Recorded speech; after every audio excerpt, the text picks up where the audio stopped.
Well, we're all stuck indoors, and it sucks. We need a break. I'm going to give it to you. Don't go away.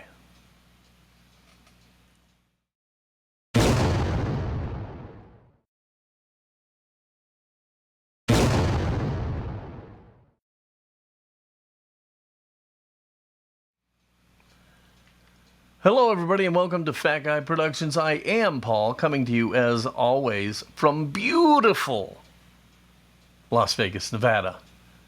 Today, I'm dreaming of a day that we're no longer locked down and we're out in the streets enjoying ourselves, and we hear off in the distance that little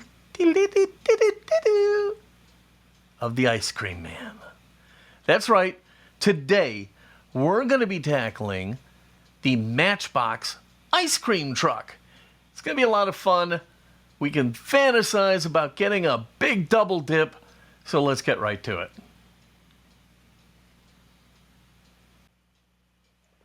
Sadly for me, with this type 2 diabetes, I can't really dip into a nice cold double dip. I'm doing pretty well with all of this, and everything seems to be going well, but just every now and then, something comes along I wish I could have that I can't. Hey, those are the breaks. You'll get over it. All right, so we are doing the Lesney Matchbox ice cream truck. This is one that my wife brought back for me. She picked it up on a trip with some other ladies to Germany, and she found this Matchbox, bought it, and brought it back for me. So thank you, Reggie. It was really considerate to think of that, and it's going to be a lot of fun to do. So I'm taking a quick picture of it to make sure that I know what it looks like with the decals and their placement and the colors.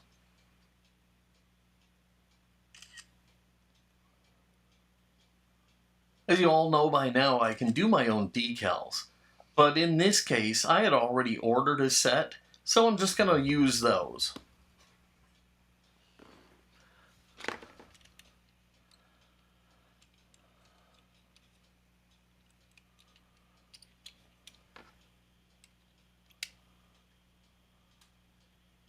You have to love the Matchbox cars that don't have any posts. Just a small flat-bladed screwdriver and pop the base off.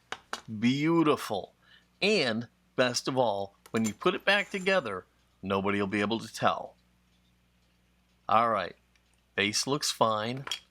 Interior's pretty good, except he's missing the ball of ice cream. I have to figure out how to deal with that. Other than that, it's just dirty.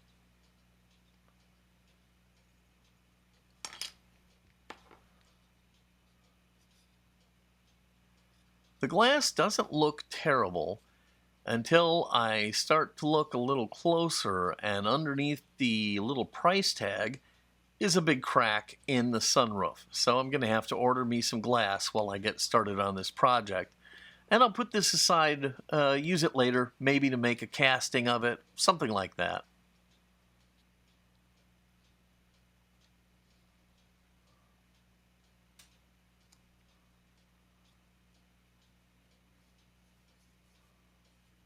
Yeah, there just really is no way to make this look good.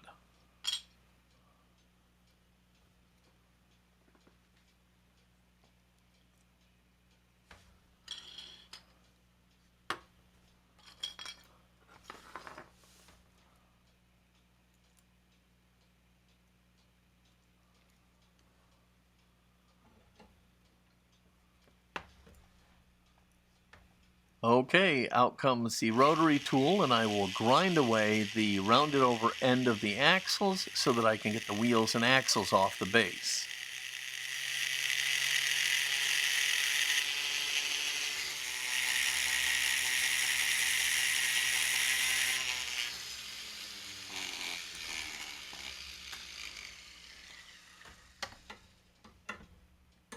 Alright, that's about the size of it. There are all the component parts of the ice cream truck.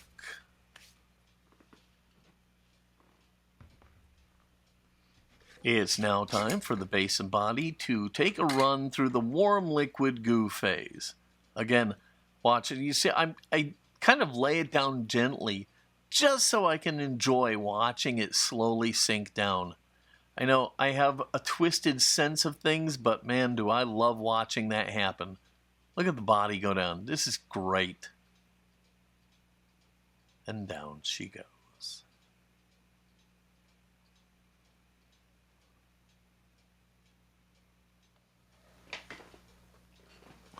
I got busy.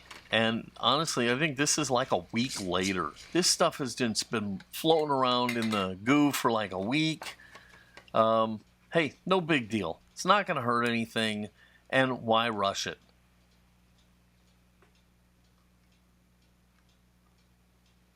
I love when you go fishing and catch a whopper.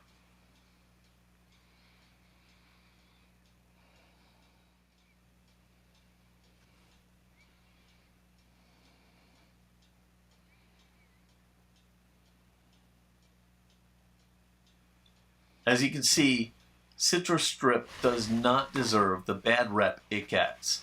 If you give it time to do its thing, it works amazing.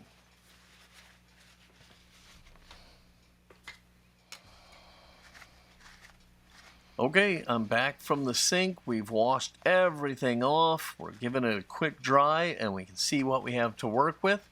I don't really see any big issues. And as this is going to be a straight up restoration, I really don't need to monkey with the casting. I would only focus on things like damage. But casting lines and whatever else is there, they're all going to stay.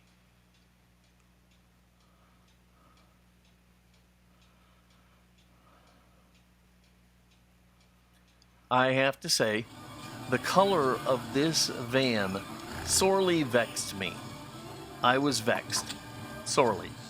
I could not match it. Now, I started with this Tamiya blue here, and it was a good starting point. I started adding some green, and I monkeyed with this for a long time, and it just kept getting grayer and duller and worse, and I mean, I just could not match the color. I finally gave up. I threw away a lot of paint, and I just was satisfied with near enough. Because the bottom line is, I could not match this color. I know that's a truth bordering on some level of stupidity. After all, I'm supposed to be some sort of a car restoration guru here, but I'm not. I'm just a guy like you guys having a little bit of fun. So, hey, things happen, and it happened here. In the end, if you set the finished product by itself, it looks amazing. You'd never know I'm off. If you put it right next to an original car, you can see the color difference. But hey, I just could not get this color. It beat me, I admit it.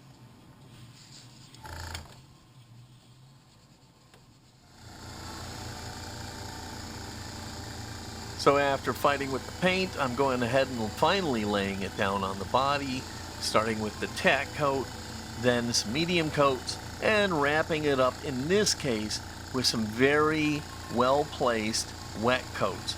Have to be really, really careful because this is not getting a clear coat. This is going to be the finished layer, and so when I put those wet coats down, I have to get it right.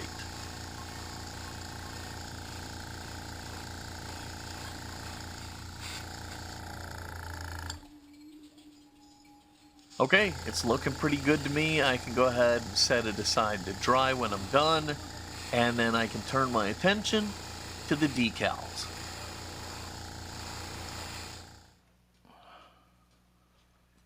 Okay, so I don't know what to say about these decals. They're beautiful. The colors are vibrant. There's not a lot of pixelation, very high res. I'm super, super happy with them. I got them from a guy, Diecast toy guy, but there is a problem, and I went ahead and used them. It's not a deal breaker by any means, but they're the wrong size. This one for the roof is way too long, and if you look at it in comparison to the originals, these are not the right size. The ones on the sides are a little bit too big, but the one on the roof is substantially too large. So I guess it depends on what you're okay with and what you're not okay. If you're really, really desperate for it to be 100% accurate, these are not the decals for you. But I was fine with them. I think they look great. They're printed beautifully. And, it's just a matter of the scaling is all. Anyhow, I would recommend his decals because they're beautiful. But, I would also say, no going in, these are not the right size.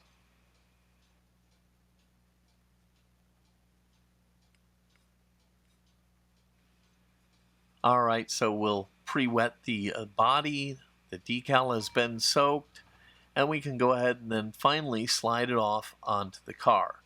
Now, there are some body lines and seams and things that these decals have to go over, so you're going to have to make sure you use some setting solution. And remember, do this well because this is the final layer. I'm not going to be putting any clear coat here.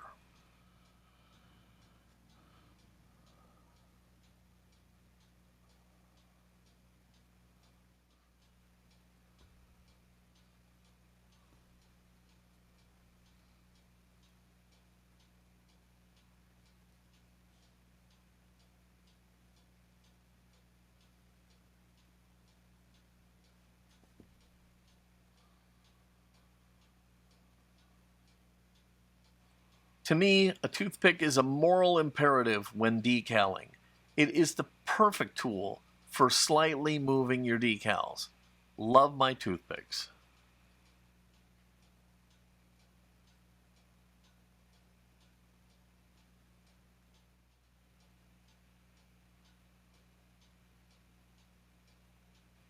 Yeah, you can see here how great the decal looks, but it just barely fits in the place it's supposed to go. And it's not supposed to be like that. Oh well, it's on and it looks great. Alright, I don't know why I always fart around and do this so late in my builds. I've got my replacement glass and I'm just now dipping it in the gauzy. You'd think by now I would learn and dip it right up front so it's ready when I'm ready to put the car back together. But no, I'm just doing it now and I'm going to have to wait a day to put the car back together.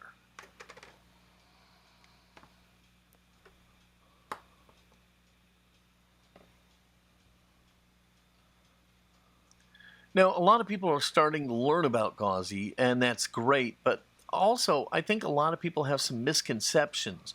I think people are thinking that gauzy is the cure-all. Well, it's not. It's not going to fix a piece of bad glass.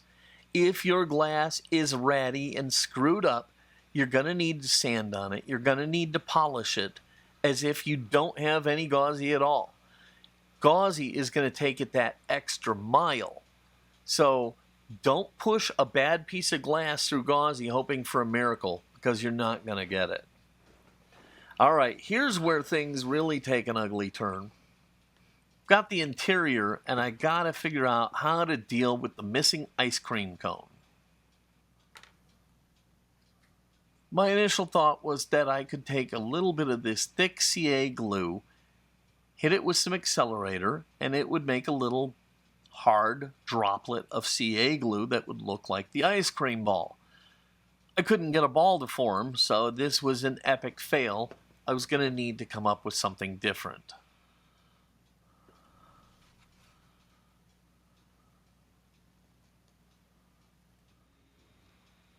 So I abandoned the super glue and busted out some Milliput. Made a very, very tiny little ball of it. Kept getting smaller and smaller because I had way too much. Anyhow, I made a little tiny ball of Milliput and stuck it on top of his hand, let it dry, and it's the perfect ice cream cone.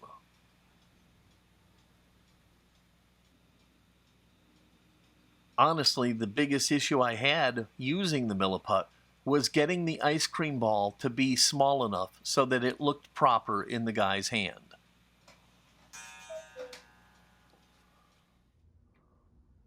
Okay, so while the Milliput dries, I can then go down to the garage and I can go ahead and put the wheels back onto the base.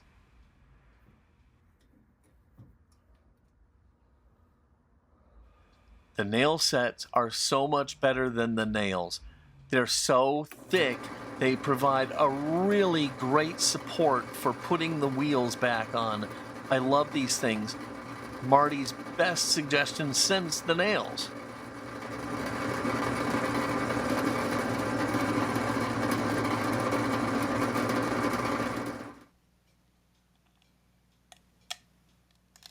Okay, so everything is dry and done, and it's time to put this thing back together. As you can see, the glass looks amazing. Thank you, Gauzy, for another fine job. So we just drop this into the body, and then when we're done, we can go ahead and put in the freshly repaired interior with the little dude holding his ice cream cone. Doesn't it ever make you wonder why the little tip of the ice cream cone is always missing? Do you think maybe kids were snapping them off to try and eat them or something? I don't know. Weird, because that's really common for that to be missing, and I don't understand it. And now the best part is going to be putting this base on without any screws.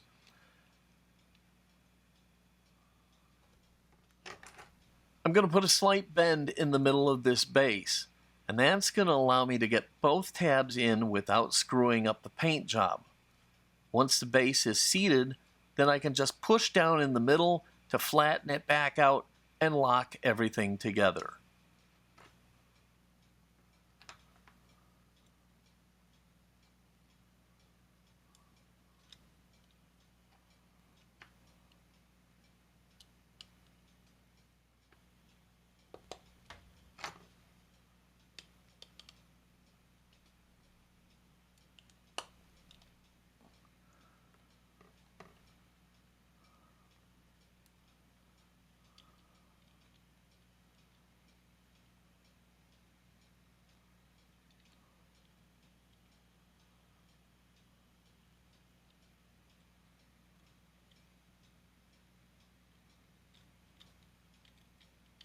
All right, that is a wrap. She is all done.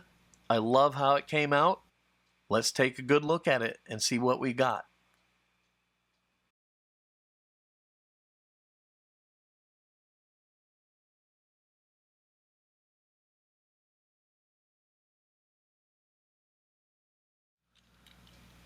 All right, there it is, my ice cream truck, and I think it looks pretty awesome. I love the little ice cream cone. It worked out great using the epoxy putty.